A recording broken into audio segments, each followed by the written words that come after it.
तो अभी तक हम लोग देख रहे थे AC voltage applied to a resistor. ये टॉपिक हम लोग देख चुके थे। अब हम लोग का जो अगला टॉपिक स्टार्ट होने वाला है AC voltage applied to an inductor.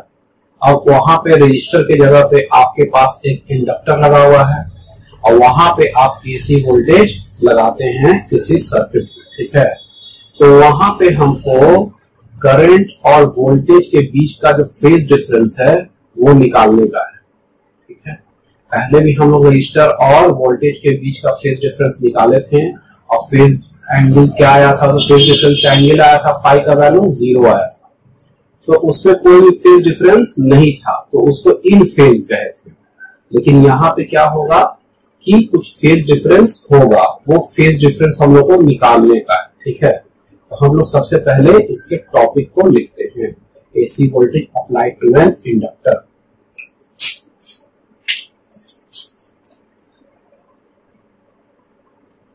AC voltage applied to an inductor।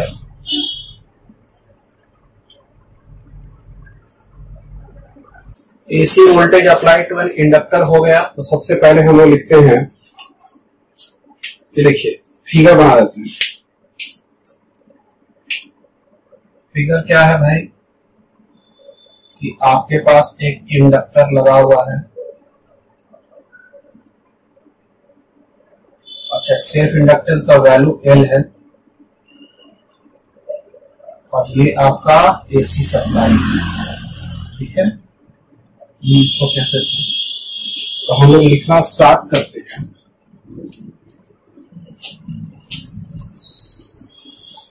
Here there is an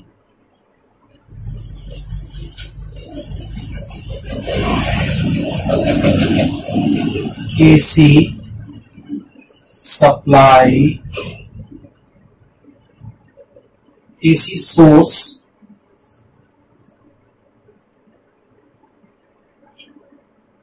E applied to a circuit in which there is only an inductor of self inductance L, ठीक है। पहला line हो गया, self inductance L है उसका। अब क्या है,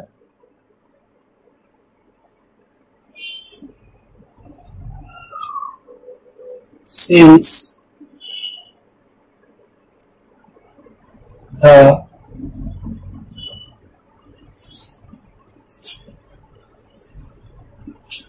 sum of EMF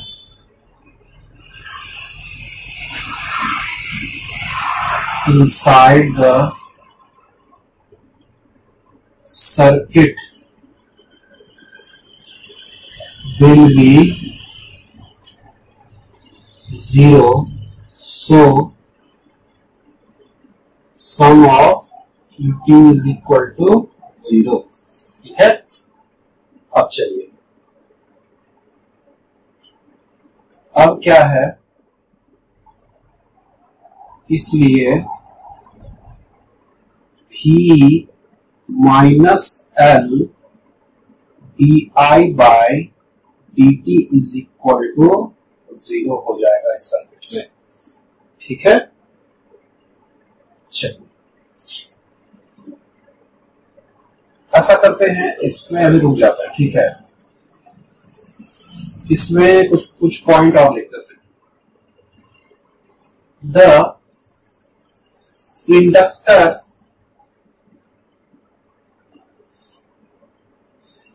obstructs the flow of electric current in the circuit.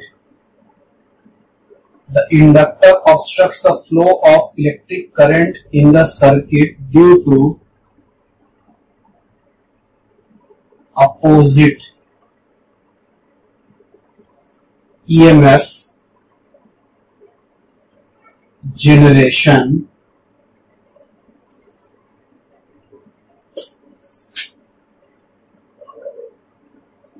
or opposite current induced in the inductor. Inductor में क्या होता है, अपोजिट करंट आपका इंड्यूस्ड हो जाता है अपोजिट ईएमएफ जनरेट होने के कारण. तो इसीलिए जो इसका जो ईएमएफ क्या होता था, नेगेटिव होता था. So the EMF of the inductor is negative. इसलिए नेट EMF तो जीरो है. So net EMF ET is equal to zero.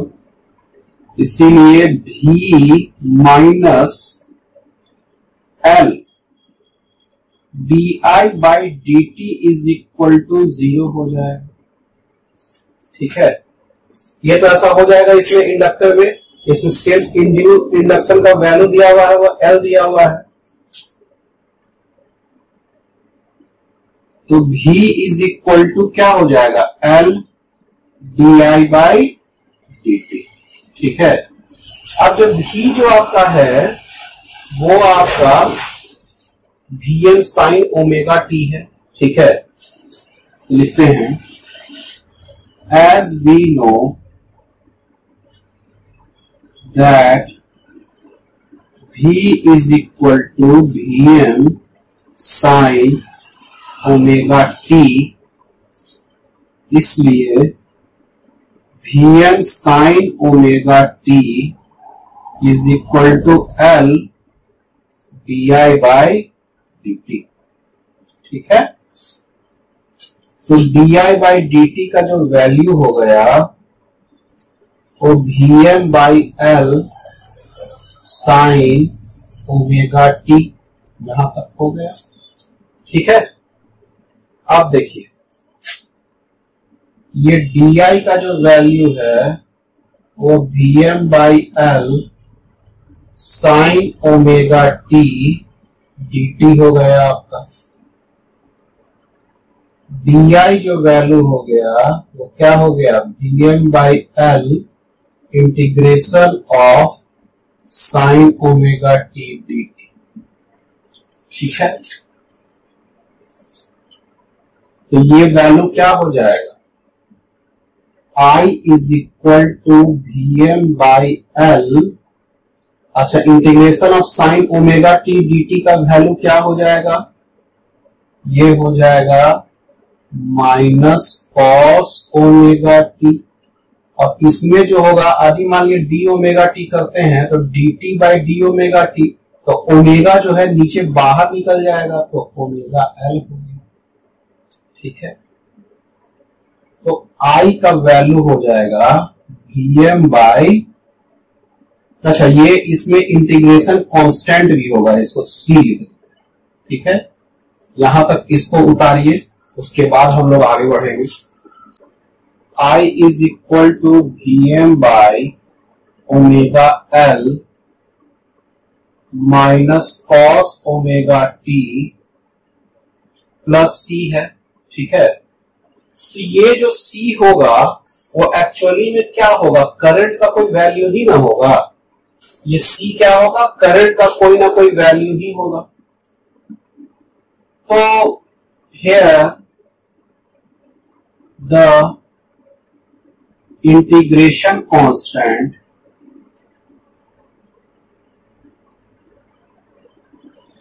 C will be the value of current which will be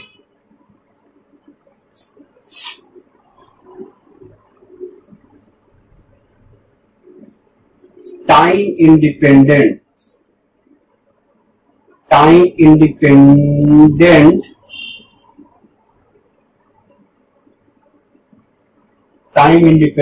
constant, time independent current. देखिए ये actually time independent हम क्यों कह रहे हैं, क्योंकि टाइम के टी के बढ़ने घटने से ये सी में तो फर्क आएगा नहीं, क्योंकि ये कांस्टेंट का वैल्यू है, लेकिन ये और सी एक्चुअली में क्या है, करंट का एक वैल्यू। तो कोई भी ऐसा करंट यहां एग्जिस्ट नहीं कर सकता है इस सर्किट में, सर्किट डायग्राम में, कि जहां पे आपका ईएमएफ आगे पीछे हो रहा हो, वोल्टेज आगे पीछे हो रहा हो, करंट कांस्टेंट रह जाए। समझ बात आ रहा है? तो करंट का ऐसा कोई वैल्यू नहीं हो सकता है जिसमें जो कि वैल्यू कांस्टेंट रहे। क्यों नहीं हो सकता है? क्योंकि आपका वोल्टेज चेंज होने से करंट भी आपका चेंज हो रहा है। करंट और वोल्टेज में कुछ ना कुछ फेज डिफरेंस है, तो वोल्टेज के चेंज होने से करंट में चेंज होता है। ठीक है, वोल्टेज में चेंज होने से करंट में आपका क्या हो रहा है, चेंज हो रहा है। ठीक है, तो ये जो सी का वैल्यू एग्जिस्ट नहीं कर सकता है। ठीक है, इसीलिए सी का वैल्यू क्या हो जाएगा, जीरो, यानी इंटीग्रेशन कांस्टेंट का वैल्यू क्या हो जाएगा, zero. But it is not possible because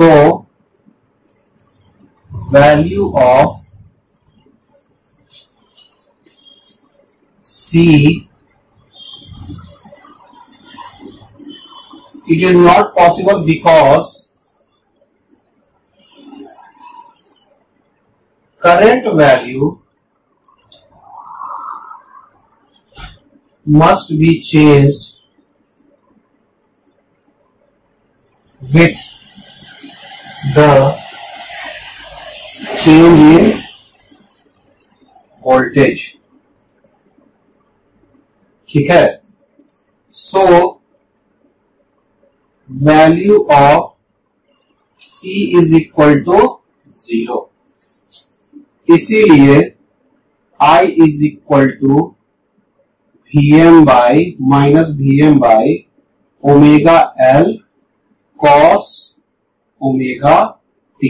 नहीं, अभी इसको उसी तरह देते हैं, माइनस कॉस ओमेगा टी, उसका भी यूज आएगा, इसीलिए Vm by omega L minus cos omega T.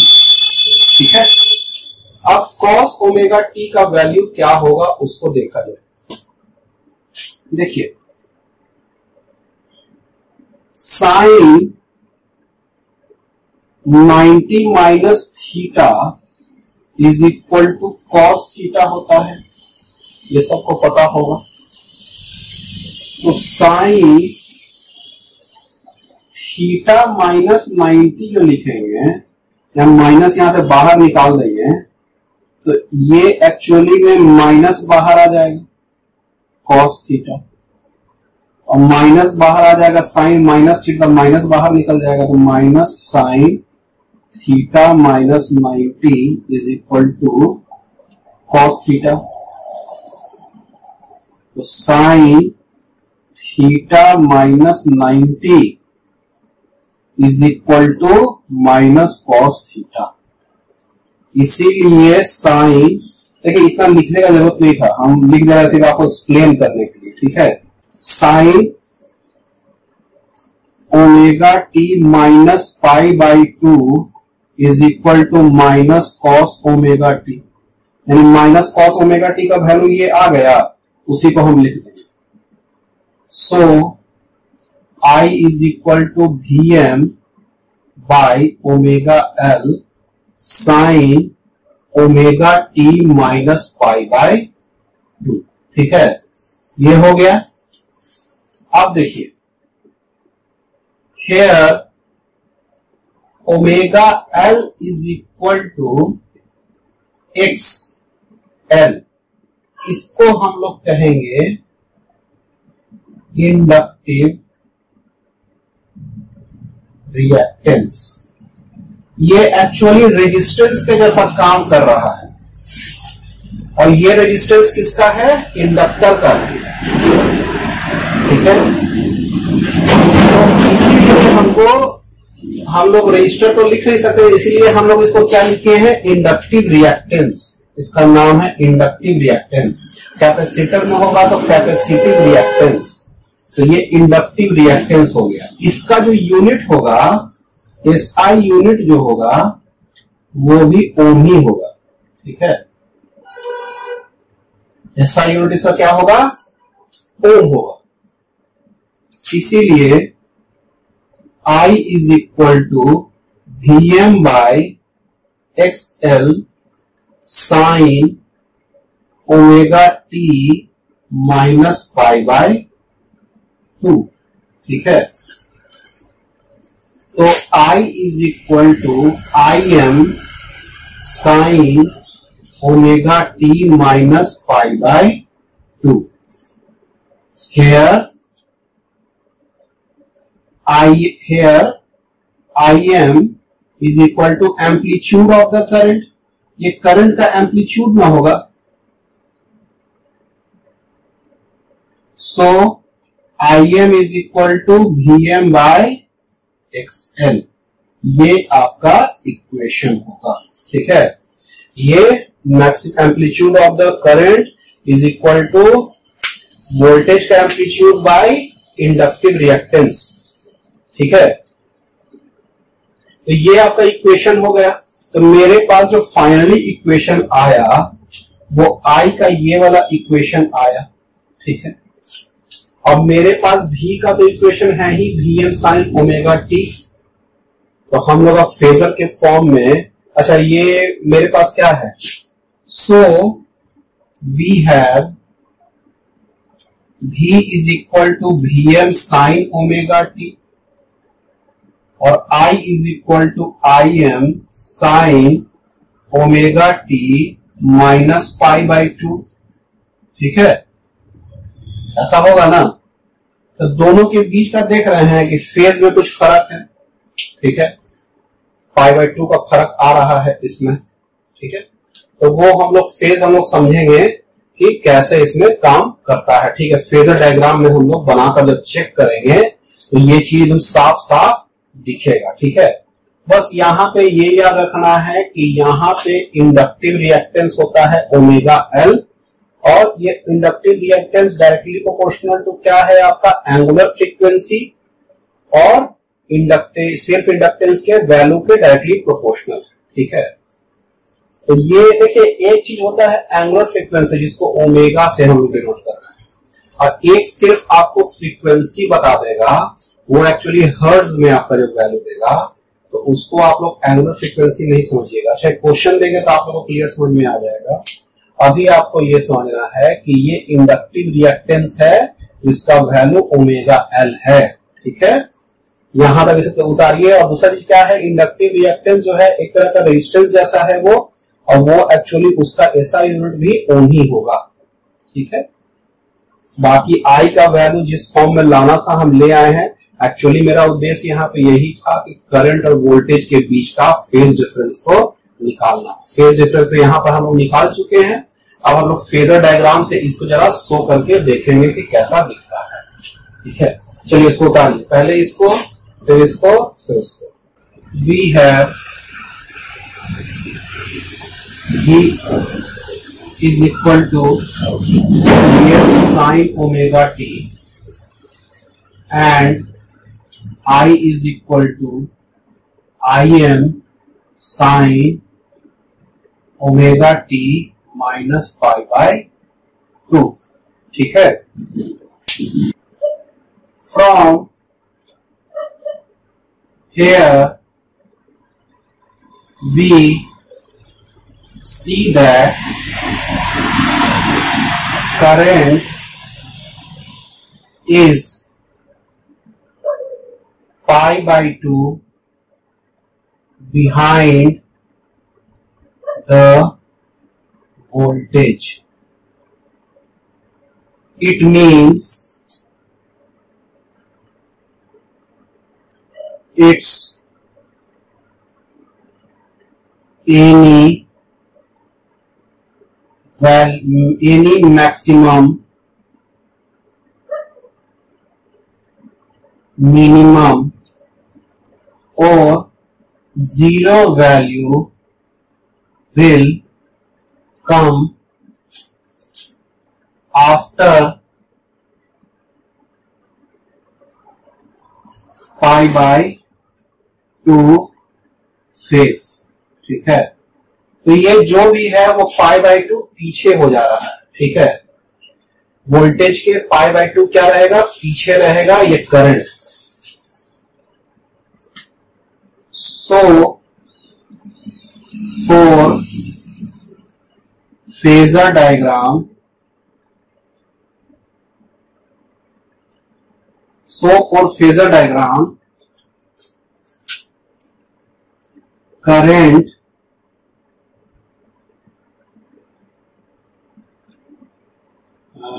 current phasor should be rotated clockwise for angle pi by 2 या फेज पाई बाय 2 जो भी हुआ। ठीक है, तो हमको क्लॉकवाइज इसको रोटेट कराना पड़ेगा। ये तो फिगर देखेंगे तभी समझ में आएगा। तो चलिए पहले फिगर बना लेते हैं।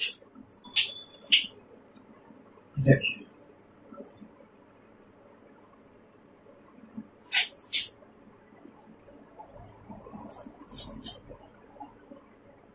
कैसे बनाएंगे इसका फिगर कि पहले एक वोल्टेज है। ठीक है, बड़ा भी इसको डिनोट कर रहा है और ये ओमेगा टी पे आपका है। तो इसका जो वर्टिकल कंपोनेंट ही क्या होता था, Vm साइन ओमेगा टी। तो ये क्या होता था,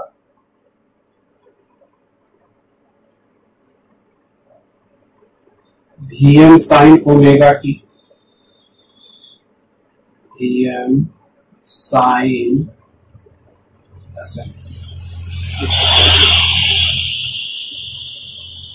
Vm साइन ओमेगा टी ऐसा आ गया। अब करंट जो है वो ओमेगा टी से पाई बाय 2 पीछे है। तो कैसे बनाया जाए इसको, तो ओमेगा टी से इससे पाई बाय 2 पीछे। ठीक है, यहां से पाई बाय 2 नहीं, ओमेगा टी से पाई बाय 2। ओमेगा टी पहले पहुंचा दीजिए और उससे पाई बाय 2 कीजिए। तो यहां पहुंच के इससे पाई बाय 2, यानी कि इस लाइन से ऐसे लाइन बना लें। ठीक है, ये आई का वैल्यू। तो आई का जो वैल्यू हो गया, तो यहां जो मिलाएंगे ये क्या हो जाएगा, Im साइन ओमेगा टी।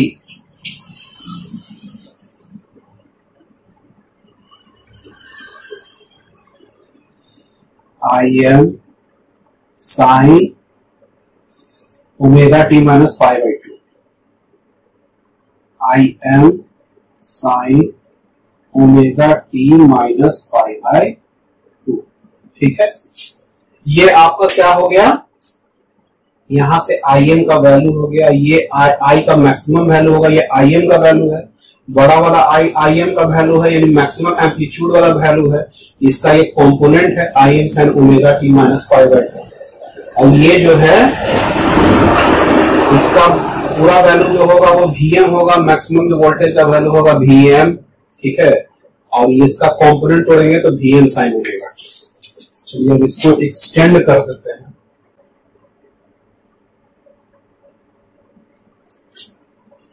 अब इसको भी एक्सटेंड कर दिया, इसको दूसरा लाइन से कर देते हैं तो कंफ्यूजन होगा।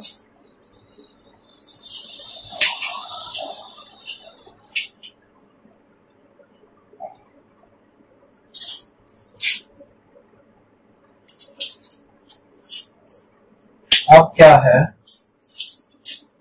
कि एक पॉइंट और लिख लेने का है कि जैसे देखिए ये π/2 जो आपका है, अच्छा पहले बना देते उसके बाद समझ में आएगा। ये देखिए कि ये जो है वोल्टेज जो है आपका वो क्या है, आपका साइन का फंक्शन है ना, Vm sin ओमेगा टी। इसको इस तरह से बनाते थे हम लोग। अच्छा ये लाइन के ऊपर जाएगा, कहे कि ये Vm sin omega T Vm से कम होगा और ये वाला पूरा दूरी Vm है, तो Vm से छोटा हो गया, यहां वाला line Vm sin omega T, Vm sin omega T. ठीक है, अब क्या है कि इस तरह से इसको बनाएं।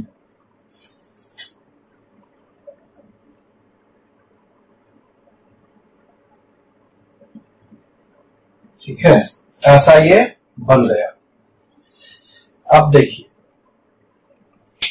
हम क्या कह रहे हैं कि ये जो करंट है वो π/2 पीछे है ना, π/2 पीछे, सब मैक्सिमम मिनिमम जो भी है सब π/2 बाद में आएगा, π/2 फेज के बाद आएगा इसमें। ठीक है, तो इसमें हम लोग ऐसा करते हैं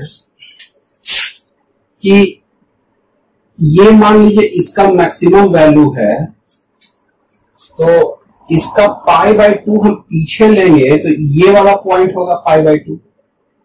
π/2 क्या होगा, अरे यहां से देखना है तो यहां से यहां तक पाई होता था और यहां से यहां तक 2π होता था ना, तो इसके बीच वाला क्या होगा π/2। π/2 आने के बाद हम इस पे π/2 अब और जोड़ेंगे तब पाई, यहां पाई लिख दिए।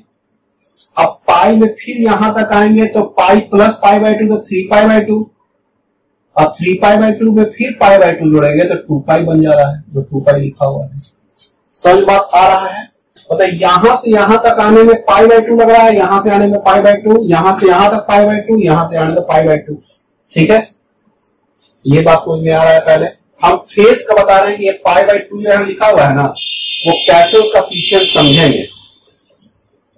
तो अब ये देखिए कि ये जो आपका है यहां पे रहता, तो इसका π/2 पीछे लेते तो ये वाला पॉइंट लेते ना, तो ये वाला पॉइंट रहता तो ये पॉइंट लेते, लेकिन एक्चुअली में ये जो आ रहा है वोल्टेज वो एक्चुअली में यहां पे कट कर रहा है ना, ये पॉइंट में कट कर रहा है, यानी कि एक तरह से ये वाला पॉइंट पे कट कर रहा है। ठीक है, तो इसका π/2 पीछे, इसका π/2 पीछे में तो ये आता, इसका π/2 पीछे लेंगे तो ये थोड़ा इधर खसका है तो ये भी थोड़ा इधर खसक जाएगा, तो इस टाइप का कोई पॉइंट होगा π/2।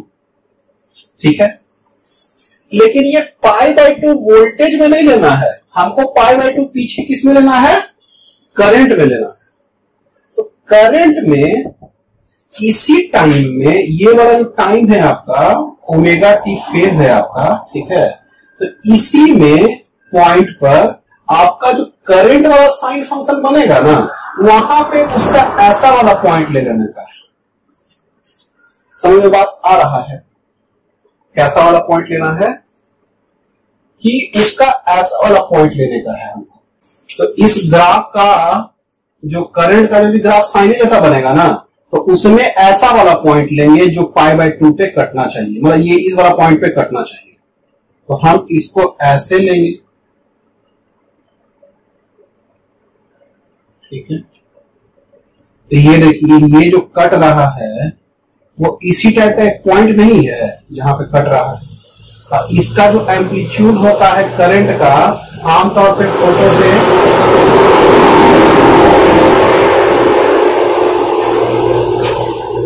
आमतौर पे करंट का जो वोल्टेज ये जो लेते हैं एम्पलीट्यूड, वो वोल्टेज के एम्पलीट्यूड से कम लेते हैं फिगर में, तो ये ऐसा टाइप का बनता चला जाएगा।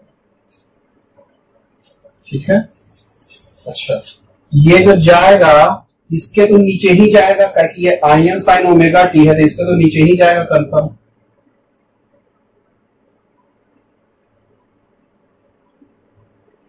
ठीक है, ये ऐसा चला गया। समझ में बात आ रहा है कि कैसे हम लोग π/2 पीछे ले रहे हैं। हमको ग्राफ बनाना, देखिए बहुत इंपॉर्टेंट है, हम फिर से ग्राफ को आपको बता रहे हैं।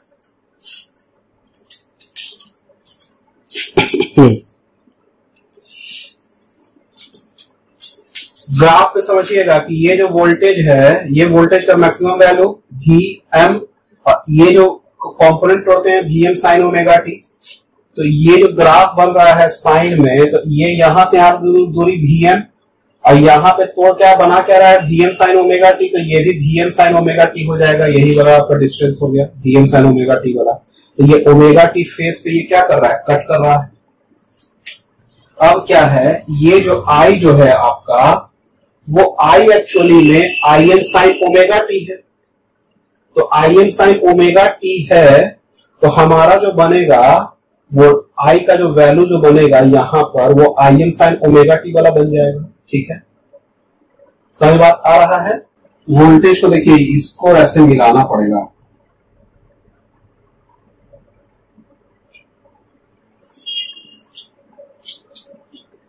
ये वाला लाइन इसको पूरा यहां,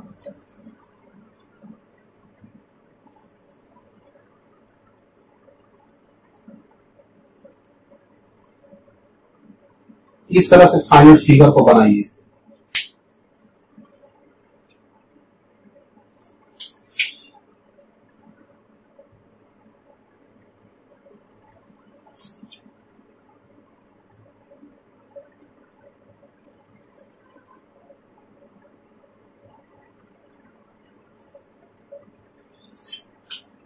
ठीक है,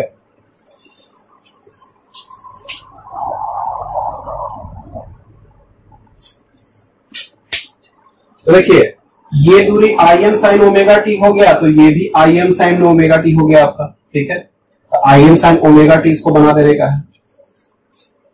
ठीक है, ये दूरी Im sin ओमेगा टी हो गया। अब बात दरअसल ये है कि हम बताएं कि π/2 इसको पीछे बनाना था, तो π/2 कैसे हम पीछे बनाए थे। सबसे पहले यहां लेंगे तो π/2 इधर, या यहां लेंगे तो π/2 इधर। तो हम इस पॉइंट पे लिए हैं, क्योंकि इसी पॉइंट पे ये कट किया है ना, तो इसका π/2 पीछे लेंगे। यदि मान लिया ऐसा पॉइंट रहता, उसका π/2 पीछे रहता तो कहां आता था, यहां पे आता। इसका π/2 लेते तो यहां आता, इधर थोड़ा घसका दिए तो ये भी थोड़ा घसक जाएगा, इधर आ जाएगा। तो जो करंट वाला जो साइन फंक्शन बनाएंगे ना, उसमें इस टाइप का जो पॉइंट होगा ना, उसी को π/2 पीछे समझेंगे। तो ये वाला पॉइंट इसी टाइप का ग्राफ है, इस वाला पॉइंट है, और इसका जो करंट वाला ग्राफ है इसी टाइप का पॉइंट आपका बना हुआ है। तो यहाँ पे क्या आपका बन गया, π/2 पीछे बन गया, तो ये π/2 आपका हो गया। तो ये एक्चुअली ओमेगा टी माइनस π/2 हो गया। ठीक है, अब क्या होगा कि π/2 के बाद, π/2 टाइम फेज के बाद, ये वो जो करंट जो है वो वोल्टेज का मैक्सिमम, करंट का मैक्सिमम वैल्यू अचीव करेगा। ठीक है, मतलब यहां से यहां जो आया है तो उसमें उसको कितना लगेगा, π/2 लगेगा। ठीक है, तो ये चीज को बना लीजिए। और इसमें हम एक चीज और लिखेंगे कि देखिए एक्चुअली जो टाइम पीरियड है इसका, यहां से यहां तक एक साइकिल कंप्लीट करने में टोटल टाइम टी लग रहा है, बड़ा वाला टाइम पीरियड जिसको कहते हैं। तो यहां से यहां तक करने में t/2 लगेगा, और यहां से यहां करने में t/4 लगेगा। तो π/2 पे t/4 हो गया, यानी π/2 मतलब क्या हो गया, t/4 टाइम पीरियड पीछे। ठीक है, तो हम लोग यहां पे लिखेंगे, पहले ही में थोड़ा जगह होगा तो लिख लीजिएगा, here phase difference of π/2 mean the time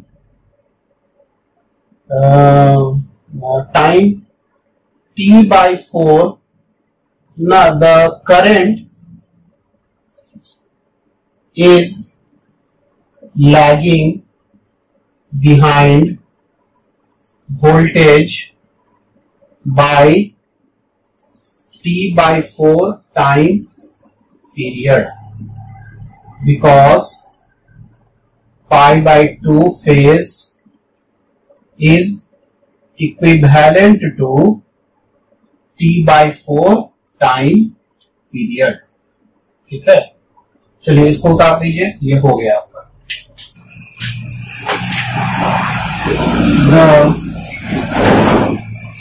अब हम लोग पावर लेने वाले हैं, इंस्टेंटेनियस पावर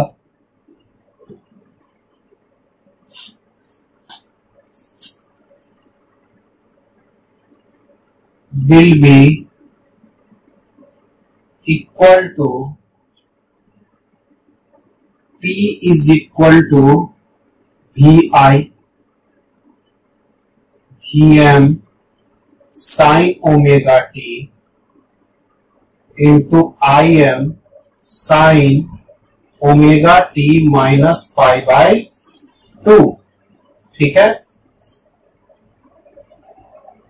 तो ये जो हो गया Im Vm sine omega T, इसको साइन 90 माइनस थीटा समझेंगे हम लोग, तो ये क्या हो जाएगा कॉस थीटा यानी कॉस ओमेगा टी। लेकिन इसको साइन 90 माइनस थीटा समझने के लिए माइनस यहां से निकालना पड़ेगा, वो माइनस बाहर निकल जाएगा, बाहर इधर आ गया,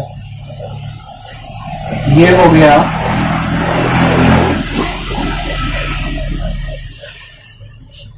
साइन 2 ओमेगा टी बाई 2। ये हो गया इंस्टेंटेनियस पावर का वैल्यू।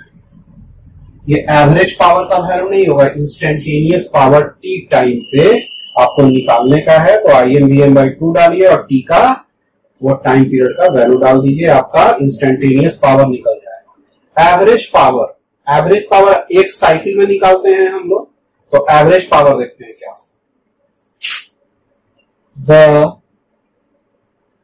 यहां लिखते हैं the average power P in one cycle will be P bar is equal to Im Vm/2 average value of sine 2 omega T. Average value निकालने का तरीका था, और ये साइन 2 ओमेगा टी यानी साइन थीटा के फॉर्म में है, यानी साइन थीटा के फॉर्म में, तो इसका एवरेज पावर का वैल्यू 0, तो ये 0 हो गया एवरेज पावर। समझ बात आ रहा है कि किसी भी साइन थीटा कॉस थीटा इसका रहे जब भी, तो एवरेज पावर क्या होगा 0 हो जाएगा एक साइकिल का। क्या है कि एक साइड पूरा ऊपर रहता है, एक साइड पूरा नीचे रहता है, पॉजिटिव नेगेटिव कट के 0। जैसे ये ऐसा हुआ तो ये पूरा पॉजिटिव, ये पूरा नेगेटिव कट के 0। ठीक है, या कॉस वाला रहा तो ऐसे रहा। ठीक है, तो इसका एक साइकिल क्या होगा, यहां से लेकर यहां तक एक साइकिल होगा, यहां से लेकर यहां तक, तो ये पूरा चीज नेगेटिव है, ये मिलकर ऊपर वाला पॉजिटिव हो गया, तो ये भी 0 हो जाएगा। तो एवरेज पावर का जो वैल्यू क्या होगा, साइन में चाहे कॉस में क्या होगा 0 हो जाएगा, तो एवरेज पावर का वैल्यू यहाँ पे 0 हो गया। ठीक है, चलिए अब इससे रिलेटेड एक क्वेश्चन करेंगे और फिर हम लोग अगले टॉपिक की तरफ बढ़ जाएंगे। If your inductor of 25 milli henry is connected to a source of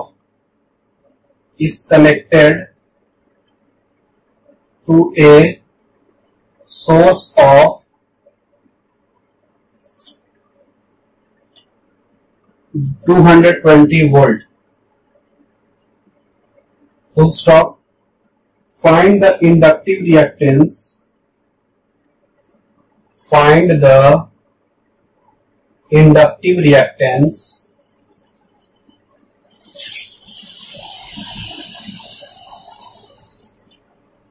and RMS current in the circuit and RMS current in the circuit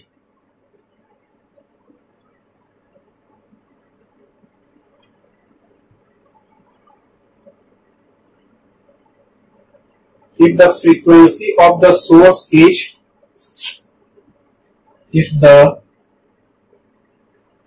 frequency of the source is 50 hertz,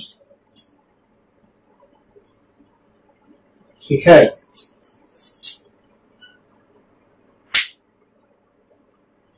चलिए, क्या है कि pure inductor दिया हुआ है 25 milli Henry, क्या है इसका सेल्फ इंडक्टेंस का value, is connected to a source of 220 volt, ठीक है। अच्छा, ये एक्चुअली जो पोटेंशियल डिफरेंस दिया हुआ है, ये एक्चुअली क्या दिया हुआ है, आपका आरएमएस वैल्यू दिया हुआ है। हम बताए थे ये मैक्सिमम वैल्यू नहीं है वोल्टेज का, ये आरएमएस वैल्यू है। मैक्सिमम वोल्टेज 311 वोल्ट होता था, इसका निकाल के हम लोग चेक किया था √2 से डिवाइड करके, और इसमें √2 से गुना करके। तो find the inductive reactance, inductive reactance हमको निकालना है और आरएमएस करंट निकालना है इन the circuit if the frequency of the source is 50 hertz. तो हमारे पास क्या है कि देखिए, प्योर इंडक्टेंस का जो वैल्यू है वो है 25 मिली हेनरी। ये क्या हो गया 25 into 10 to the power -3 henry, ठीक है। वोल्टेज इसका क्या हो जाएगा 220 वोल्ट, ठीक है। और इंडक्टिव रिएक्टेंस हमको निकालना है ना, इंडक्टिव रिएक्टेंस, इसका वैल्यू जो हो जाएगा इंडक्टिव रिएक्टेंस का, XL से इसको डिनोट करते हैं और इसको लिखते हैं ओमेगा L। ओमेगा का वैल्यू क्या लिखते हैं 2π/T इंटू L। अब ये 2π इंटू 1/T इंटू L हो गया, ये एक्चुअली हो गया 2π 1/T ही तो आपका फ्रीक्वेंसी होता है, जिसको V से भी ऐसे डिनोट करते हैं, इंटू L। तो अब देखिए, ये हो जाएगा XL का वैल्यू 2π और L का फ्रीक्वेंसी का वैल्यू कितना दिया हुआ है 50 हर्ट्ज, 50 यानी कि V का वैल्यू 50 हर्ट्ज दिया हुआ है, ठीक है। और L का वैल्यू कितना है आपका 25 गुना 10 टू द पावर -3, 50 गुना 50 गुना पाई गुना 10 टू द पावर -3, ठीक है। ऐसा इसका जो भी वैल्यू आएगा वो ओम ही में आएगा, तो इसको निकाला जाए। ये एक्चुअली में आएगा 7.85 ओम, ठीक है। ये एक्सेल का वैल्यू आ गया। अब क्या है हमको निकालना, इंडक्टिव रिएक्टेंस तो निकल गया, आरएमएस करंट निकालना है। तो IRMS जो होगा VRMS बाई IR रेजिस्टेंस, और रेजिस्टेंस की जगह पे क्या लिखेंगे XL का वैल्यू लिखेंगे, ठीक है। तो V हमको IRMS ही निकालना है ना, तो IRMS का वैल्यू हो जाएगा, VRMS का वैल्यू क्या होगा 220, ये RMS ही वैल्यू दिया हुआ है ना, और हमको निकालना भी RMS ही करंट है। XL का वैल्यू 7.85, तो इसको करने के बाद आता है 28 एम्पेयर, 28 एम्पेयर। तो ये आपका वैल्यू हो गया, ठीक है 28 एम्पेयर। अब हम लोग देखेंगे AC voltage applied to a capacitor. बस टॉपिक में थोड़ा सा चेंज करने का है।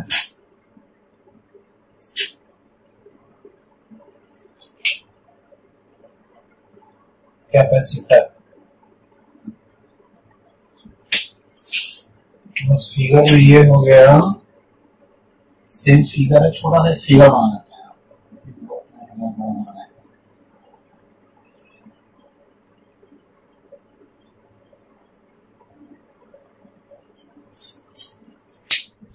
चलिए अब लिखना स्टार्ट करते हैं। There is an AC source. There is an AC source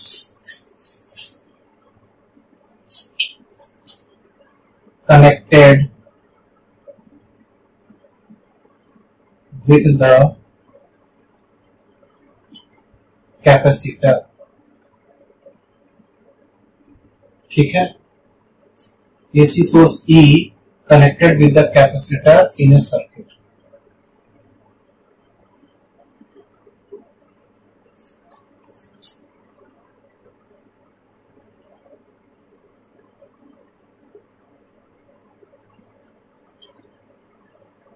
The capacitance of the capacitor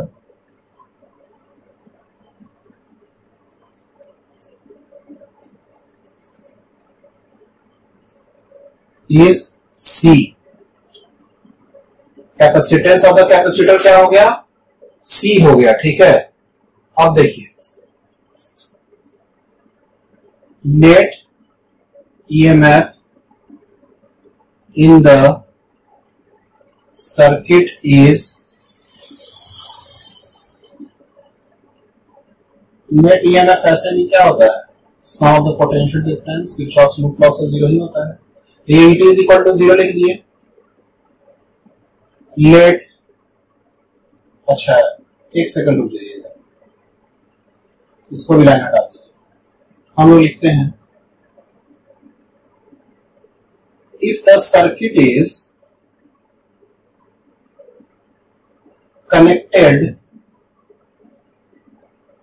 with an DC source, DC source या डायरेक्ट करंट से हम लोग कनेक्ट कर देते हैं, then the capacitor plate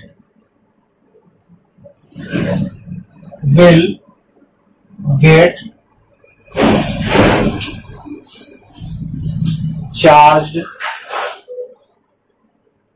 slowly and there will be the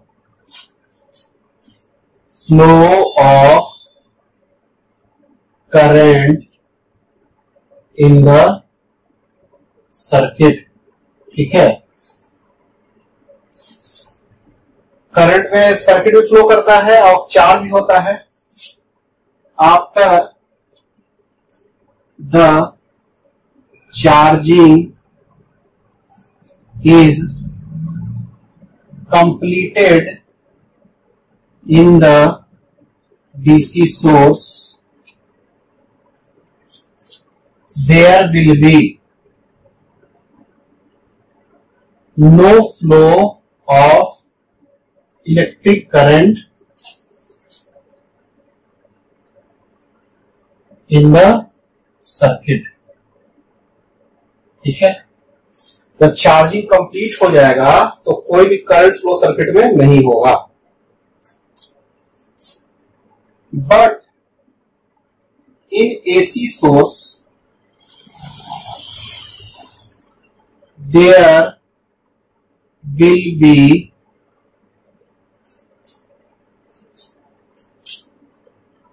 positive and negative current in the circuit. Therefore, there will be continuous flow of continuous charging and discharging of the capacitor. यहां पे continuous charging और discharging होता है। सो there will be flow of electric current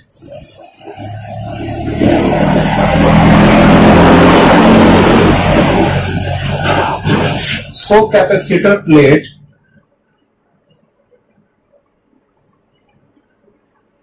will not obstruct the flow of electric current in the circuit। ठीक है, तो ऐसा नहीं है कि इसमें करंट आपका फ्लो नहीं होगा, फ्लो करंट होते रहेगा। अब देखिए ये चीज तो हो गया। अब हम लोग लिखते हैं since the net EMF in the circuit is 0 so ET is equal to 0। ठीक है, ये समेशन वाला साइन है। ठीक है, इसीलिए भी अच्छा let at time T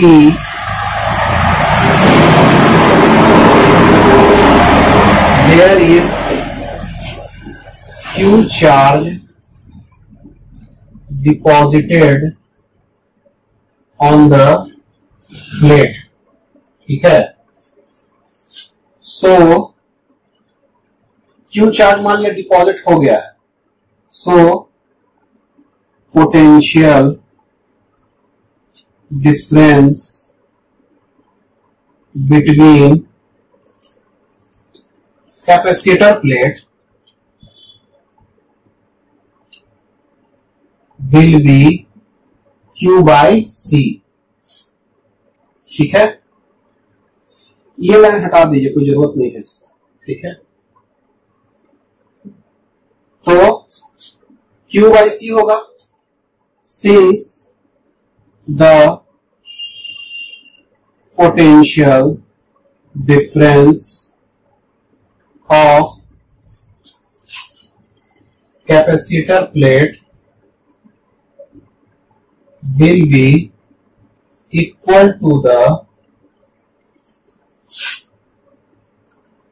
potential difference of the source, so V is equal to Q by C।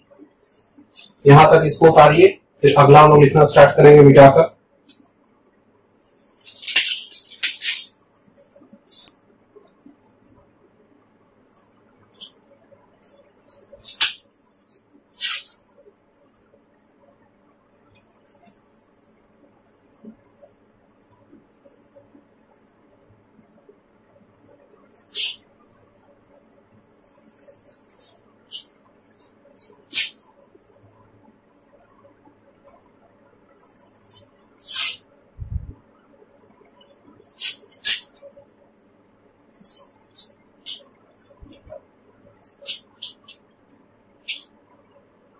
So V is equal to Q by C। और Q is equal to क्या हो गया, CV। ठीक है, अब देखिए तो Q is equal to C, V के जगह पे VM sin ओमेगा t लिख सकते हैं। अब इसको dQ by dt कर देंगे, ये क्या हो जाएगा, I is equal to CVM d sin omega t by dt। इसका वैल्यू क्या हो गया, VMC d sin omega t by dt का क्या हो जाएगा, cos ओमेगा t, और ओमेगा बाहर आ जाएगा तो ओमेगा C VM ऐसा हो जाएगा। इसको ऐसे भी लिख सकते हैं VM 1 by omega C cos omega t I का वैल्यू। अच्छा, इसको ऐसे भी लिख सकते हैं VM 1 by omega C sign omega t plus pi by 2। 90 plus theta sine का क्या होता है, कॉसी थीटा होता है। ठीक है, तो ये क्या हो जाएगा, Vm बाई, इसको हम लोग लिख देंगे XC, ये कैपेसिटिव रिएक्टेंस हो जाएगा। ठीक है, I is equal to sine omega t plus pi by 2। ये क्या हो जाएगा, I का value Im sine omega t plus pi by 2। ठीक है, अब क्या होगा, तो यहां से हम लोग क्या क्या सीखे, वेयर, यहां पे ही लिख लीजिएगा, इसके नीचे ही लिख लीजिएगा, where XC is equal to 1 by omega C is equal to capacitive resistance, capacitive reactance. इसका SI यूनिट क्या हो जाएगा, ओम। ठीक है, कैपेसिटिव रिएक्टेंस हो जाएगा। अब इसके बाद जो लिखिएगा यहां पे, here where Im is equal to amplitude of the current, amplitude of the current, इसीलिए Im is equal to Vm by XC। ठीक है, where Vm is equal to amplitude of the voltage, amplitude of the voltage. ठीक है, तो ये वाला आपका दो चीज आ गया। ये फाइनल इक्वेशन मेरे पास ऐसा आया है। ठीक है, और V का मेरे पास क्या था, Vm साइन ओमेगा टी, और I is equal to Im sine omega t plus pi by 2। तो पिछला बार माइनस पाई बाई 2 था, तो वो पहले हो जा रहा था, और ये प्लस पाई बाई 2 है तो बाद में होगा। ठीक है, तो हम लोग इसमें लिखेंगे, इसको मिटा देते हैं पूरा। I V is equal to क्या हो गया, Vm sine omega t, I is equal to क्या हो गया, Im sine omega t plus pi by 2। ठीक है, तो ये एक्चुअली में क्या है, फेज का फर्क है पाई बाई 2 का, तो फेज डायग्राम से हम निकालेंगे। ठीक है, फेजर डायग्राम से, तो फेजर डायग्राम इसका बनाने का है हम लोग को। ठीक है,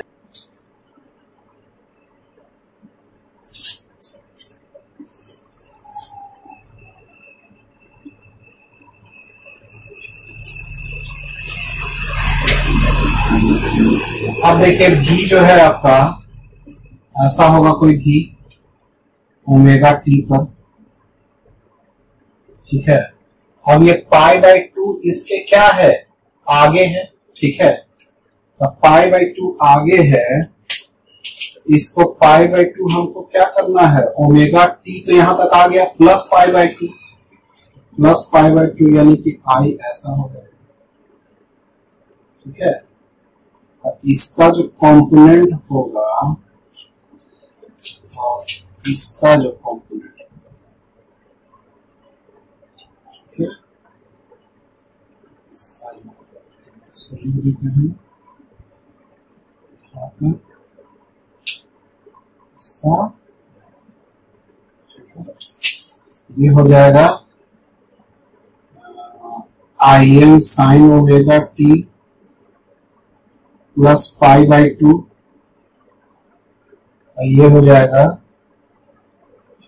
Vm साइन ओमेगा। ठीक है, अब क्या करने का है, अब इसको आगे बढ़ाएंगे।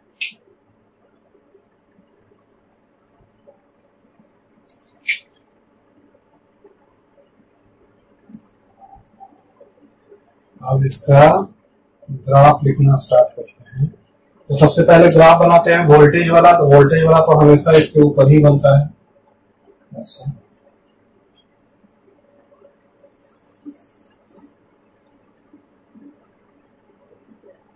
ऐसा बन गया इसका ग्राफ। अब क्या है, Vm साइन ओमेगा टी ऐसा बन गया। अब हमको क्या करने का है कि करंट का बनाना है। तो अब देखिए ये पाई बाई 2 पहले है ना, पहले तो ये क्या था, मतलब पीछे था ये, अब ये पाई बाय 2 क्या है, आगे है, ये कौन, करंट, इससे आगे में आ रहा है पाई बाय 2। इसका जो भी चीज इसका मैक्सिमम आएगा जहां पे, तो उसके पाई बाय 2 पहले ही इसका मैक्सिमम आ जाएगा। इसका मिनिमम जहां पे आएगा उसके पाई बाय 2 पहले ही इसका मिनिमम आ जाएगा। ठीक है, तो हर चीज में ये पाई बाय 2 क्या है, फेस पहले है, इसलिए पाई बाय 2 हम लोग लिख लिए हैं।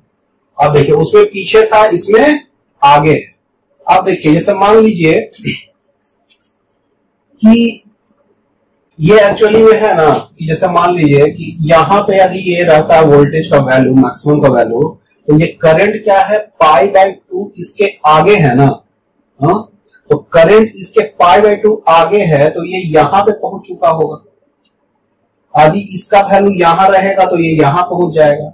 यदि ये वोल्टेज यहां रहेगा तो करंट यहां पे पहुंच चुका होगा। करंट हमेशा पाई बाय 2 आगे भाग रहा है, तो आगे भागेगा तो इधर ना भागेगा। तो हम लोग क्या देख रहे हैं कि देखिए कि यहां पे हम लोग क्या कर रहे हैं कि पाई, मान लीजिए कि यहां पे ये टकराया, ठीक है, यदि यहां रहता तो पाई बाय 2 हम इधर ले लेते हैं। अब यहां है ये, तो पाई बाय 2 इसका थोड़ा सा पहले होगा इधर। ठीक है, यानी कि करंट का जो ग्राफ बनेगा तो उसमें इस टाइप का जो पॉइंट होगा वो क्या होगा, पाई बाय 2 पहले वाला पॉइंट होगा आपका। ठीक है, तो हम लोग ऐसे करते हैं कि देखिए ये वाला जो पॉइंट हो गया, ये क्या हो गया, ओमेगा टी वाला हो गया। तो यहां पे जो टकरा रहा है, यहां पे जो कट कर रहा है, तो उस ग्राफ का ऐसा वाला पॉइंट यहां पे कट करना चाहिए। तो ऐसा वाला पॉइंट कट कैसे करेगा, जैसे मान लीजिए कि यहां से ऐसे बनाते हैं हम लोग,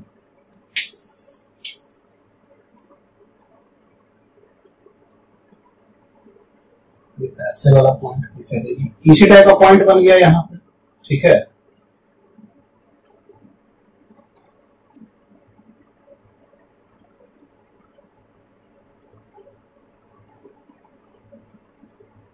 तो ऐसे वाला पॉइंट हो गया इसका यहाँ पे। तो ये पाई बाय 2 वाला पहले वाला पॉइंट होगा, तो इस टाइप का इसका ग्राफ बनेगा। ठीक है, चलिए इसको उतारिए, इंस्टेंटेनियस पावर निकाला जाए।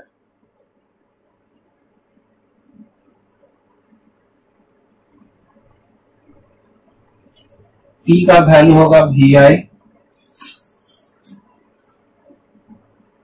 IM sine omega t plus pi by 2 VM sine omega t, IM VM sine omega t cos omega T.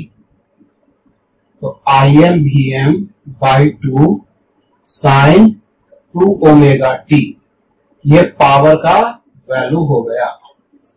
Instantaneous power का वैल्यू देखते हैं, सॉरी एवरेज पावर का।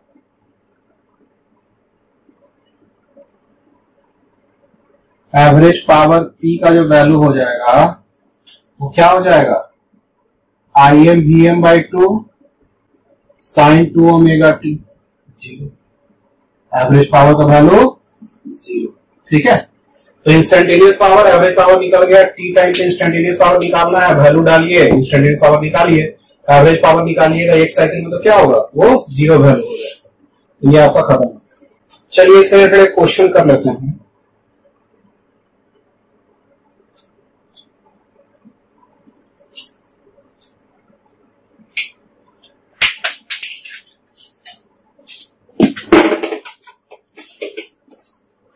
ये 15 microfarad capacitor is connected to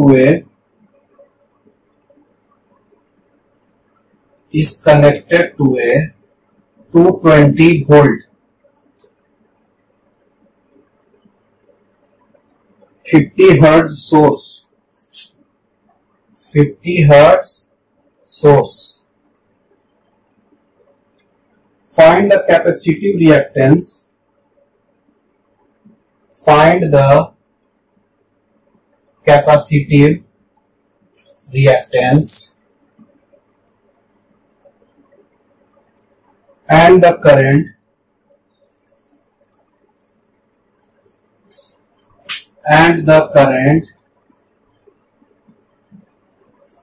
RMS and peak in the circuit.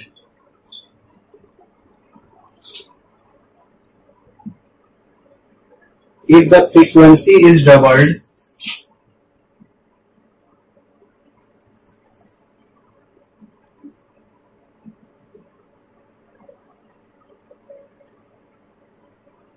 what happens to the capacitor?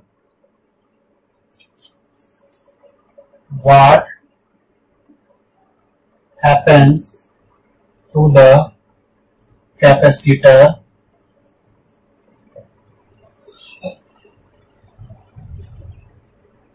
reactance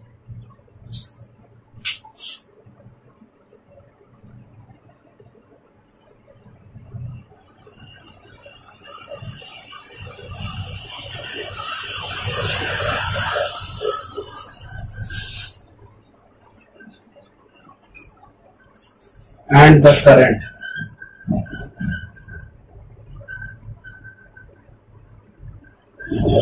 अब देखिए capacitance का value कितना दिया हुआ है, 15 microfarad, 15 into 10 to the power minus 6 farad, ठीक है।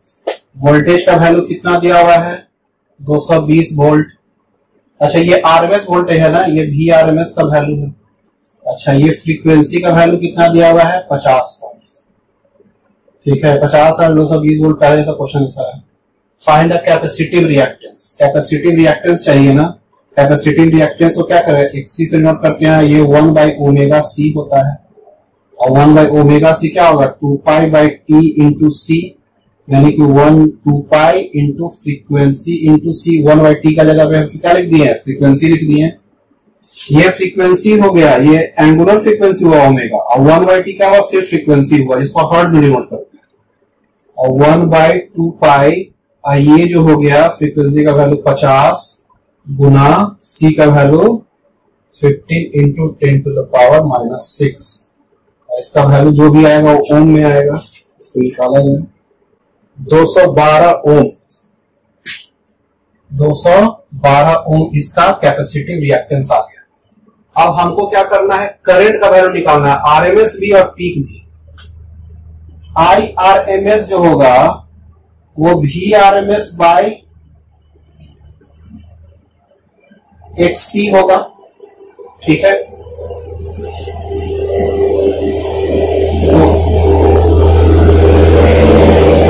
IRMS के VRMS के जगह पे हम क्या लिख दें, 220, और XC का वैल्यू की जगह हम क्या लिख दें, 212। तो इसका वैल्यू क्या हो गया,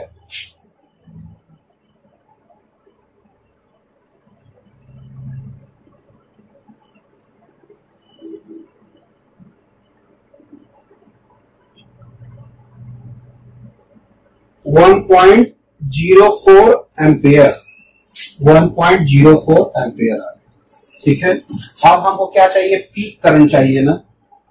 तो पीक करंट क्या होगा, IM इज इक्वल टू √2 यही ना होता है, 1। हाँ तो IM का वैल्यू जो हो जाएगा, मैक्सिमम करंट का वैल्यू या पीक करंट का वैल्यू वो होगा 1.414, और IRMS का वैल्यू 1.04। इसका वैल्यू जो होगा 1.47 एम्पियर, ये हो गया। अब हो रहा है फ्रीक्वेंसी को क्या कर रहे हैं, डबल कर रहे हैं। तो कैपेसिटर रिएक्टेंस का वैल्यू क्या होगा और करंट का वैल्यू क्या होगा। If V is equal to 2 into 50 यानी कि 100 हर्ट्ज, ठीक है। देन XC का जो वैल्यू हो जाएगा, देखिए XC का वैल्यू क्या हो जाएगा, फ्रीक्वेंसी का वैल्यू डबल करेंगे तो यहाँ 2 से मल्टीप्लाई हो जाएगा, 2 से मल्टीप्लाई होगा तो फ्रीक्वेंसी, ये कैपेसिटिव रिएक्टेंस का वैल्यू क्या होगा, हाफ हो जाएगा, यानी कि 212/2, दोबारा करने की जरूरत नहीं है। तो ये क्या हो जाएगा, 2 5 या 10 2 6 या 2 है, ठीक है।